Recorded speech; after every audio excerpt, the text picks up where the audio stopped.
सभी का स्वागत है GS with Vaibhav Chandra channel पर।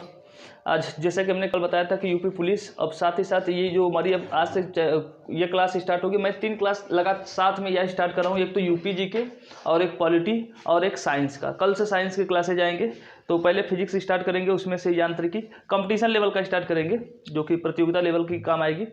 फिजिक्स से फिर केमिस्ट्री फिर बायो, तो करीब मुझे लगेगा जितने समय लगेगा उतना देखा जाएगा। तो जुड़िए इस क्लास से और अपनी तैयारी को आगे बढ़ाइए। चलिए हम आज पढ़ने वाले हैं पॉलिटी हम लोग स्टार्ट करते हैं। पॉलिटी में हम लोगों को पढ़ना है इंडियन पॉलिटी यानी भारतीय राजनीति, इसे कहते हैं भारतीय राजनीति। आज हम लोग शुरुआत करेंगे संविधान से, स्टार्ट करेंगे संविधान। इसे आज हम लोग संविधान की मुख्य बातें समझेंगे। संविधान जिसको इंग्लिश में कहा जाता है कॉन्स्टिट्यूशन, क्या बोला जाता है? कॉन्स्टिट्यूशन। तो अभी आप लोगों ने सुना होगा बार बार कि हम लोग 26 जनवरी को रिपब्लिक डे मनाते हैं, 26 जनवरी को गणतंत्र दिवस रिपब्लिक डे मनाते हैं। तो आखिर क्यों मनाते हैं, अब हम लोग इसको समझेंगे। अब इसी क्लास में, पॉलिटी की क्लासेज में सभी बातें समझेंगे। और ये पॉलिटी को हम इस नज़रिए से कंप्लीट कराएंगे कि इस प्रकार अगर इस पॉलिटी को अगर आपने कंप्लीट कर लिया, जैसे मैं पढ़ा रहा हूँ, इसको पढ़ने के बाद आप कांस्टेबल पुलिस की एग्ज़ाम दे लीजिए, ग्रुप डी का दे लीजिए, कोई भी एग्ज़ाम, यहाँ तक कि आईएएस का भी एग्ज़ाम दे लेंगे, उसमें भी कंप्लीट हो जाएगा। ये पूरे एकदम डिटेल में समझेंगे हम लोग।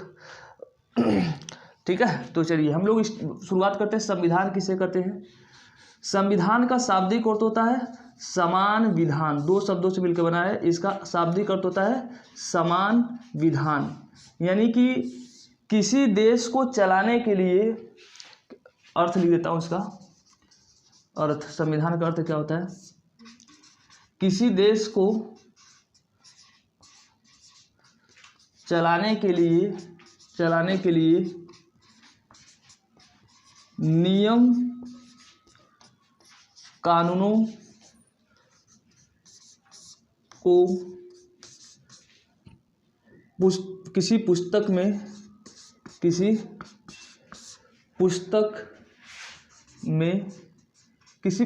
में या फिर ऐसे पुस्तक में या मौखिक रूप से, क्योंकि ब्रिटेन का संविधान लिखित नहीं है ना, तो मौखिक रूप से नियमबद्ध करना संविधान कहलाता है। क्या कहलाता है भाई? संविधान कहलाता है।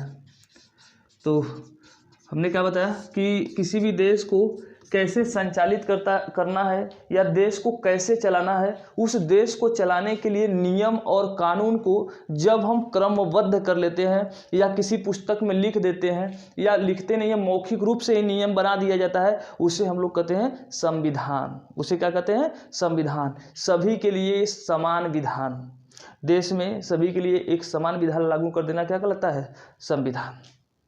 और हमारे देश में ये जो संविधान बनकर तैयार हुआ था, वो कब हुआ था?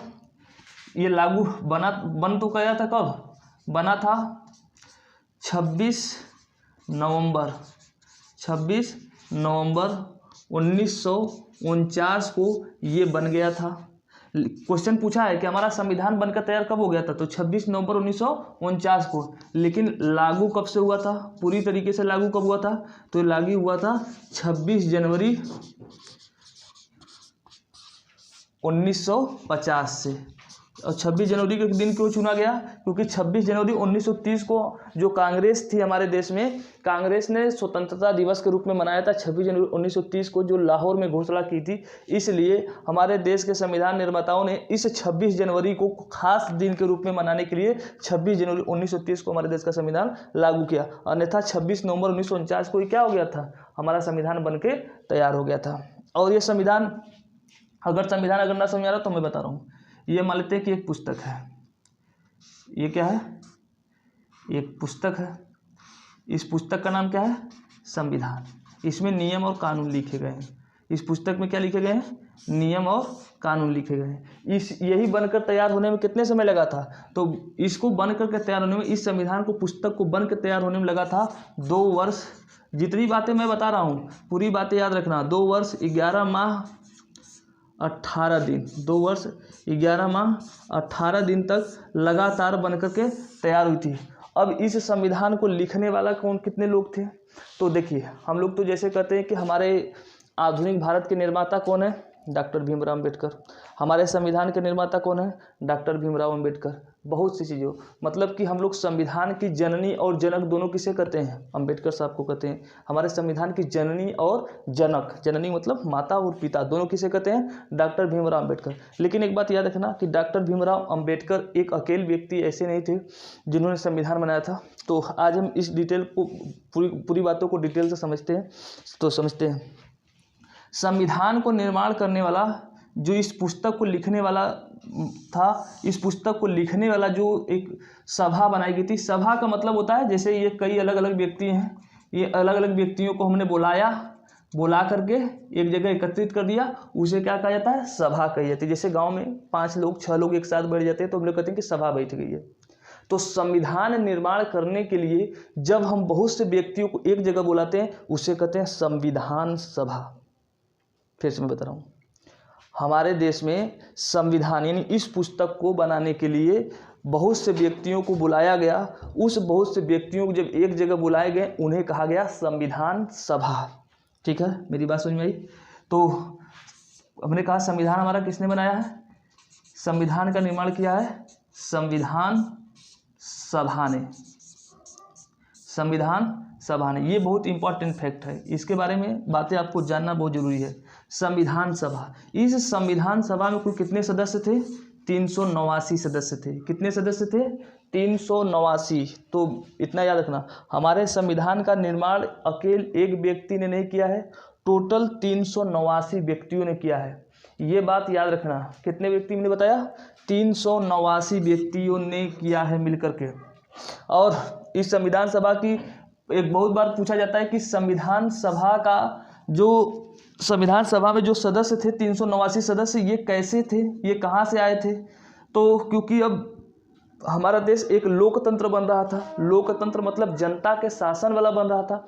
तो क्या ये 389 जो सदस्य थे, क्या हमारे देश की जनता के द्वारा चुने गए थे? तो नहीं, ये हमारे देश की जनता के द्वारा चुने नहीं गए थे। इसीलिए तो इस संविधान सभा की क्या होती है? बुराई होती है कि हमारे देश के लिए ये कानून बना था और हमारे देश की ही जनता इसमें सम्मिलित नहीं, मतलब हमारे देश के वो लोग थे लेकिन हमारे देश की जनता के द्वारा चुने नहीं गए थे। तो क्रिटिसिज्म करने वाले करेंगे, लेकिन फिर भी संविधान जैसा हमारा बना है वो बहुत खूबसूरत। चलिए, वहाँ पर थोड़ा सा समझाने में दिक्कत हो रही थी, इसलिए मिटा के फिर से थोड़ा सा लिख करके फिर ले आए हैं ताकि थोड़ा समय की क्या हो, बचत हो। जितना समय की बचत हो सके उतनी फायदा है। तो देखिए, हमने बताया था कि हमारा जो संविधान सभा क्या होता है? संविधान सभा हमने बताया कि जो कई व्यक्तियों को जब हम एक जगह बुला लेते हैं तो उनको कहते हैं सभा, और जब संविधान का निर्माण करने के लिए बुलाए हैं तो उसे कहते हैं संविधान सभा। और संविधान सभा की स्थापना हमारे यहाँ कब हुई थी? ये हमारे यहाँ स्थापना हुई थी जुलाई 1946 में। कब हुई थी? जुलाई 1946 में हमारे देश में जब कैबिनेट मिशन आया था। जब हमारे यहाँ ये कैबिनेट मिशन आई थी तो हमारे देश में संविधान सभा की स्थापना करवाई थी। मतलब जो संविधान में कुल सदस्य हैं, कुल कितने सदस्य? 396 सदस्य। जो ये 396 सदस्य जो लोग हैं, इनका चुनाव, मतलब कौन कौन से 396 सदस्य रहेंगे, ये किस योजना के तहत आई थी? कैबिनेट मिशन योजना। ये कैबिनेट कौन है? जैसे हमारे देश में आपने सुना होगा कि मंत्री 3 प्रकार के होते हैं ना। एक कैबिनेट मंत्री जो सबसे बड़े मंत्री होते हैं, फिर एक केंद्रीय मंत्री, फिर एक राज्य मंत्री। 3 प्रकार के मंत्री होते हैं हमारे यहाँ, या उप मंत्री जिसे कहते हैं। कैबिनेट मंत्री, केंद्रीय मंत्री, उप मंत्री जो होते हैं। तो इसी प्रकार से इंग्लैंड में जो थे वो 3 कैबिनेट 4 लोग सदस्य थे। इसके 3 लोग थे। एक पैथिक लॉरेंस थे, उसमें 4 लोग थे। एक स्टेफन क्रिप्स साहब थे और पैथिक लॉरेंस और एक एलेक्जेंडर साहब थे। तो ये 3 सदस्य वहाँ के कैबिनेट मंत्री थे, वो हमारे देश में आए थे। और आने के बाद भारत में संविधान सभा का सिलेक्शन करवाया था। ये कुल 396 सदस्य थे। और ये 396 सदस्य जो थे भारत में कहाँ से थे? तो देखिए, इनमें से ब्रिटिश इंडिया से 292। अब कहोगे सर ब्रिटिश इंडिया क्या है? ब्रिटिश इंडिया नहीं समझ में आता है। तो देखिए, मैं ब्रिटिश इंडिया बताता हूँ कि ब्रिटिश इंडिया क्या है। जैसे और 1946 में ये सदस्य चुने गए थे जुलाई महीने में। तो उस वक्त तो पाकिस्तान नया बना नहीं था।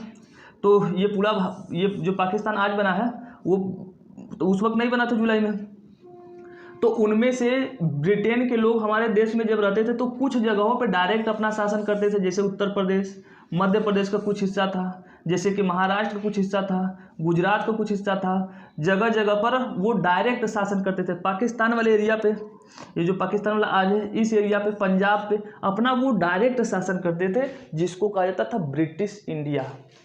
समझ में आई? फिर से मैं बता रहा हूँ, ब्रिटेन भारत के जिन राज्यों पर अपना डायरेक्ट शासन करता था उसे कहा जाता था ब्रिटिश इंडिया। हिंदी में कहेंगे ब्रिटिश भारत। तो ब्रिटिश इंडिया से कुल कितने सदस्य? भाई संविधान जब बनाना है इस पूरे भारत के लिए, इस पूरे क्षेत्रफल के लिए, तो पूरे भारत से सदस्य होने चाहिए। उनमें से जो ब्रिटिश डायरेक्ट थे वहाँ से कुल कितने सदस्य थे? 292 सदस्य। कितने सदस्य थे? 292 सदस्य। ठीक है। और उसके बाद 292 हो गए, फिर टोटल 4। ये जो 4 थे चीफ कमिश्नरी। चीफ कमिश्नरी का मतलब होता है, जैसे आज के समय में हमारे भारत में हम लोगों ने अपने भारत में राज्यों को 2 प्रकार से बांटते हैं। एक कहते हैं केंद्र शासित प्रदेश और एक को क्या कहते हैं? राज्य कहते हैं। तो केंद्र शासित प्रदेश का मतलब ऐसे प्रदेश से होता है जहां पर केंद्र सरकार का डायरेक्ट नियंत्रण होता है। जैसे हमारे राज्य में, हमारे देश में यहाँ पर अंडमान निकोबार है। इस अंडमान निकोबार हमारे देश का क्या है? केंद्र शासित प्रदेश है। यहाँ पर डायरेक्ट चीफ कमिश्नरी मतलब डायरेक्ट क्या होता है? केंद्र सरकार का नियम लागू होता है और केंद्र सरकार अपने तरफ से एक कमिश्नर बैठा कर रखता है, लेफ्टिनेंट कमिश्नर बैठा कर रखता है आज के भी समय में। तो हम ये क्या कहेंगे? उसी प्रकार। और जैसे लक्षद्वीप है भारत का, लक्षद्वीप हुआ यहाँ पर इंडिया के इस बगल, लक्षद्वीप। और जैसे कि पुडुचेरी है, पुडुचेरी। फिर यहाँ पे दमन दीव जो है, दादर नगर हवेली है, जैसे आज के समय में ये है। उस प्रकार से ब्रिटिश भी कई जगह पर अपना डायरेक्ट शासन करते थे। मतलब राज्य वाला मामला नहीं था, डायरेक्ट। उन्हें कहते थे चीफ कमिश्नरी। तो चीफ कमिश्नरी कितने थे? चीफ कमिश्नरी 4 थे और चारों चीफ कमिश्नरी से 4 सदस्य थे। कितने सदस्य थे? 4 सदस्य। और बहुत बार एग्जाम में पूछा गया है कि जो चारों चीफ कमिश्नरियाँ हैं वो उनके नाम क्या क्या है। तो एक का नाम है अजमेर। अजमेर कहाँ है भाई? राजस्थान में, यहाँ पे राजस्थान है। फिर एक कौन है? कुर्ग। कुर्ग कहाँ पर है? यहाँ पे कर्नाटक है, कर्नाटक में कुर्ग है। फिर बलूचिस्तान। बलूचिस्तान कहाँ है? ये पाकिस्तान का जो नीचे वाला एरिया होता है इसको क्या कहते हैं हम लोग? बलूचिस्तान। डायरेक्ट शासन था, जो मैं चारों जगह का नाम बताता हूँ। एक था दिल्ली, और दिल्ली आज भी क्या है? चीफ कमिश्नरी के रूप में केंद्र ही बना हुआ है, दिल्ली। तो कौन कौन? दिल्ली, अजमेर, कुर्ग, बलूचिस्तान, ये 4 जगह ऐसे थे जो जिसे कहा जाता है चीफ कमिश्नरी। इन 4 चीफ कमिश्नरी से 4 सदस्य हैं। तो 292 4 कितने हो गए? 296। और 93 सदस्य जो थे वो देसी रियासतों से आए थे। कहाँ से आए थे? देसी रियासतें। देसी रियासत किसे कहते हैं? इंग्लिश में इसे कहते हैं प्रिंसली स्टेट। प्रिंसली स्टेट का मतलब हुआ, हमने कहा कि ब्रिटेन भारत में बहुत जगह पर अपना डायरेक्ट शासन कर रहे थे और राज्य वाला मामला नहीं था, उसे कहते थे चीफ कमिश्नरी। लेकिन राज्य वाला मामला था, लेकिन फिर भी उन पर ब्रिटेन का शासन था, उन्हें हमने कहा ब्रिटिश इंडिया। 292 सदस्य। और कुछ जगह पर जैसे त्रावणकोर, केरल का त्रावणकोर हो गया, राजा यहाँ पर निजाम हो गया, हैदराबाद को निजाम कहा जाता था। गुजरात में एक था जिसको कहते थे जूनाबाद हो गए। तो इन सब जगह जो थे यहाँ पर अपना राजा था। ब्रिटेन के अंदर भी अपना, ब्रिटेन के आदेश के हिसाब से काम करते थे, लेकिन इनका अपना शासन चला करता था। इनके अपने राजा हुआ करते थे, जिसे कहा जाता था देसी रियासतें। मतलब देसी रियासत, देश की रियासत है ये, देश के राजाओं द्वारा संचालित होते हैं, देसी रियासत। तो इन देसी रियासतों के कुल कितने सदस्य थे? कुल टोटल सदस्य थे 93। इनको मिलाकर कुल कितने सदस्य हुए थे? 389 सदस्य थे। 389 सदस्य। सोचिए, अब हमारे देश में संविधान चुन गया 389 सदस्य, और देश के संविधान का निर्माण करने वाले लोग वहाँ पर पहुँच गए। अब लेकिन ये है कि ये गए कैसे थे?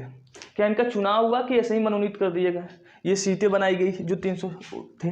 तो ये जो 93 जो सदस्य हैं, जो देसी रियासतें हैं, ये तो राजा वहाँ के जो देसी रियासतों के थे उन्होंने अपने हिसाब से मनोनीत करके भेजा कि संविधान में जाओ भाई, हमारे तरफ से आप संविधान में हमारी बातों को भी वहाँ पर उठाना, और नियम कानून जब संविधान बने तो उसमें हमारी भी बातों को क्या करना? ऐड करना। ठीक है, मतलब अपनी भी बातों को जुड़वाने के लिए उन्होंने क्या किया? यहाँ मनोनीत करके भेजा। ये जो देसी रियासतें बता रहे हैं, अलग अलग देसी रियासतों से अलग अलग सदस्य भेजे गए। मनोनीत का मतलब होता है अपने मन से, किसी को भी भेज दिया अपने मन, इसे कहते हैं मनोनीत, अपने मन से भेजना। और जो ये 4 चीफ कमिश्नर थे तो इनको अंग्रेजों ने चुना था, और ये चारों अंग्रेजों के द्वारा चुने गए थे चीफ कमिश्नरी से। और ये ब्रिटिश इंडिया के जो 292 सदस्य थे, ये 292 सदस्य कहाँ से आए थे? इनका चुनाव हुआ था। इनका कैसे चुनाव हुआ?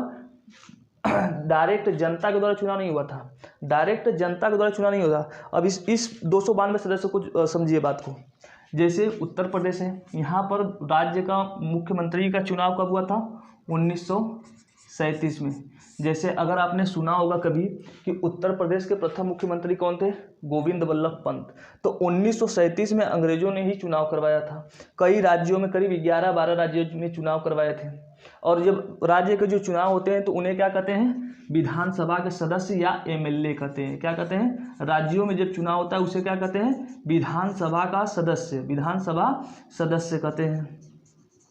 या शार्ट में जिन्हें कहते हैं विधायक या MLA, member of legislature assembly जिसे कहते हैं, यानी विधायक जिसे कहते हैं। तो ये विधायक अलग अलग राज्यों में चुने गए थे, ये डायरेक्ट जनता के द्वारा चुने गए थे 1937 में। लेकिन ये जो संविधान सभा के 292 सदस्य, तो अलग अलग राज्यों के जो ये विधानसभा का सदस्य है, उन्होंने किसको चुना था? इन 292 लोगों को। क्या समझ में आया कि जनता ने किसको चुना? इन विधानसभा के सदस्यों को 1937 में अलग अलग राज्यों में। जैसे बंगाल में था चुनाव हुआ 1937 में, उत्तर प्रदेश में हुआ था, फिर उसके बाद यहाँ पर पंजाब में हुआ था, फिर उसके बाद इधर पाकिस्तान एरिया में हुआ था। अलग अलग राज्यों में चुनाव हुआ था 1937 में। और जो चुनाव हुआ था उनके सदस्यों को क्या कहते हैं? विधानसभा सदस्य। इन विधानसभा के सदस्यों ने किनको चुना था? ये 292 सदस्यों को। तो एक तरीके से कहा जाए तो डायरेक्ट जनता ने चुना नहीं था विधानसभा के सदस्यों को, लेकिन इनडायरेक्टली तो जनता नहीं चुना, क्योंकि इनको तो जनता ने चुना था और इन्होंने इनको चुना था। ठीक है, इतनी बात समझ में आई मेरी? इसे कहते हैं संविधान सभा। ये संविधान सभा जो है ये कब चुनी गई? तो मैंने बताया जुलाई 1946 में ये संविधान सभा चुन ली गई। और किस योजना के तहत? तो कैबिनेट मिशन योजना के तहत। ये याद रखना, बहुत बार एग्जाम में पूछा है। ये जितनी मैं बातें बता रहा हूँ सब के सब एग्जाम के पॉइंट ऑफ व्यू से बहुत जरूरी है। पूछेगा कि संविधान सभा में कुल कितने सदस्य थे? चुनाव हुआ था तो 389 थे। उनमें से ब्रिटिश इंडिया से कितने थे? 292। चीफ कमिश्नरी से कितने थे? तो 4। और ये भी पूछ सकता है कि चीफ कमिश्नरी कौन कौन थे? तो अजमेर, कुर्ग, बलूचिस्तान, दिल्ली, और 93 क्या थे? देसी रियासतें। ठीक है, इतनी बातें समझ में आ रही है। फिर और संविधान सभा का चुनाव कब हुआ था? तो जुलाई 1946 में। देख रहे, ब्रिटिश, अब हमारा भी भारत आज़ाद नहीं हुआ है, लेकिन हमारे देश में संविधान सभा का चुनाव हो गया। अब ये होता है कि ये चुनने को तो चुन लिए गए, इसमें जो सदस्य थे, जो 292 लोगों का चुनाव हुआ था, 292 लोगों का जो चुनाव मैंने बताया, 292 लोगों का जो चुनाव था, इनमें से कांग्रेस के कितने थे और मुस्लिम लीग के कितने थे? तो कांग्रेस के इसमें जो थे वो थोड़ा सा एक बार देख लेने, तो फिर गलती होगा तो थोड़ा सा मिस्टेक हो जाएगा, तो फिर एग्जाम गड़बड़ हो जाएगा। तो चलिए देखिए, हमने कहा कि 296 सदस्य, यानी 292 ब्रिटिश इंडिया से और 4 ये, इनका चुनाव हुआ था 1946 में, जुलाई 1946 में। कुल टोटल कितने सदस्य? 296 सदस्य। इनमें से जो थे कांग्रेस के कितने थे? इनमें से कांग्रेस के जो सदस्य थे, चुनाव हुआ था तो इनमें इनके थे 208 सदस्य कांग्रेस के थे। और उसके बाद मुस्लिम लीग, क्योंकि उस वक्त पाकिस्तान अलग देश नहीं था तो मुस्लिम लीग का भी चुनाव इसी में हुआ था। और मुस्लिम लीग में कितने थे? मुस्लिम लीग के सदस्य जो थे वो कितने थे? 73। कितने थे? 73। तो 208 73 कितने हो गए? 81। कितने हो गए? 281 प्लस जो 15 लोग बचे तो वो क्या थे? स्वतंत्र। जैसे स्वतंत्र सदस्य थे, स्वतंत्र मतलब कुल टोटल 15 सदस्य कैसे थे? स्वतंत्र का मतलब समझ गए? जैसे आज के समय में भी क्या होता है कि बहुत से सदस्य ऐसे होते हैं, जैसे मान लीजिए कि उत्तर प्रदेश का चुनाव हो रहा है तो उसमें से कुछ लोग तो पार्टी से चुनाव लड़ते हैं, कुछ निर्दलीय, तो उन्हीं निर्दलीय को कहा जाएगा स्वतंत्र, जो किसी पार्टी से नहीं थे। तो उनमें से ही 15 लोग क्या थे? स्वतंत्र थे। एक चीज़ याद रखना कि जब जुलाई 1946 में जब संविधान सभा का चुनाव हुआ था तो डॉक्टर अंबेडकर साहब चुनाव लड़े थे महाराष्ट्र से और चुनाव हार गए थे। संविधान सभा के सदस्य से वो क्या हो गए थे? चुनाव हार गए। मतलब हमारे देश की अजब विडंबना है कि ये जो कांग्रेस थी कांग्रेस में वल्लभ भाई पटेल या कुछ नेताओं ने कह दिया था कि कुछ भी हो जाए डॉक्टर अंबेडकर साहब को संविधान सभा में आने नहीं देंगे। इतने घोर विरोधी थे। विवाद का कारण है, लेकिन हम उस विवाद के कारण पर नहीं आएंगे। तो उनको डॉक्टर भीमराव अंबेडकर को जब महाराष्ट्र हार गए तो संविधान सभा में नहीं पहुंच पाएंगे। संविधान सभा में अगर नहीं पहुंच पाएंगे तो इसका मतलब दलित कल्याण के लिए अपनी आवाज़ संविधान में नहीं बनवा पाएंगे, नहीं उठा पाएंगे। तो डॉक्टर अंबेडकर को संविधान सभा में जाने के लिए मुस्लिम लीग ने बंगाल से अपने एक सदस्य की जगह क्या किया था, इनको चुनाव जितवाया था। डॉक्टर भीमराव अंबेडकर की किसने मदद की थी? मुस्लिम लीग ने। फिर जब संविधान सभा तो बन गया, फिर उसके बाद जब संविधान सभा के निर्माण की बात आई तो बाद में जानते हो 15 अगस्त 1947 को तो अलग हो गया। तो बाद में हम इसकी कहानी आगे समझा रहे हैं। तो बाद में उनको महाराष्ट्र से फिर डॉक्टर भीमराव अंबेडकर को कांग्रेस वालों ने क्या किया, एक जगह जबरदस्ती खाली करवाई। AR जयकर जो थे वहाँ खाली करवाकर डॉक्टर भीमराव अंबेडकर को वहाँ सदस्य बनाया गया। तो इतनी बातें हम आज समझ पाए हैं कि संविधान सभा क्या है, कुल सदस्य कितने थे 389, 292 ब्रिटिश इंडिया से, 4 चीफ कमिश्नरी से, 93 देसी रियासतों से, अजमेर कुर्ग बलूचिस्तान दिल्ली। ये सब बातें हमने आज खत्म कर दिया है। अब इसमें नेक्स्ट वीडियो आएगा कल और हम संविधान को एकदम डिटेल से खत्म करेंगे। कुछ बातें जो जैसे जैसे छूटती जाएगी तो हम इसी में नेक्स्ट डे पे उसको कंप्लीट करवाते जाएंगे। तो अच्छा, कुछ बातें और बता देता हूँ मिसलेनियस ग्रुप में। याद रखना कि इस संविधान सभा में कुल महिलाएं कितनी थी, बातें याद रखना। कुल टोटल महिलाएं कितनी थी, महिला इस संविधान सभा में कुल कितनी थी, तो 15 महिलाएं थी। 15 महिला थी। कितनी महिला थी? 15 महिला थी। ये बहुत बार क्वेश्चन पूछा है कि संविधान सभा के सदस्यों में कितनी महिलाएं थी, तो 396 में 15 महिलाएं थी। अब कल से हम लोग इनके संविधान सभा की पहली बैठक से लेकर के संविधान सभा के निर्माण की बातें हम लोग करेंगे कल। आज की क्लासें थोड़ी ज़्यादा महत्वपूर्ण है और क्वेश्चन हर साल चाहे जो एग्जाम दे लीजिए, चाहे जो पुलिस में तो तय है कि इसमें से क्वेश्चन आएगा। जितनी बातें मैंने समझाई इनमें से एक क्वेश्चन आएगा। कल हम लोग अब इसमें की डिटेल से बातें समझेंगे। तब तक के लिए धन्यवाद और गुड नाइट। यहाँ पर एक मिस्टेक है, फिर से बता दे रहा हूँ। कितने थे सदस्य? 389। तो ये थोड़ा सा गलत हो जा रहा है, एक मिस्टेक हो जा रही है, क्योंकि याद रखना ये वाली बातें, तो उसको याद रखना कि 389 सदस्य थे और उसमें 15 महिलाएं थी। चलिए बाय।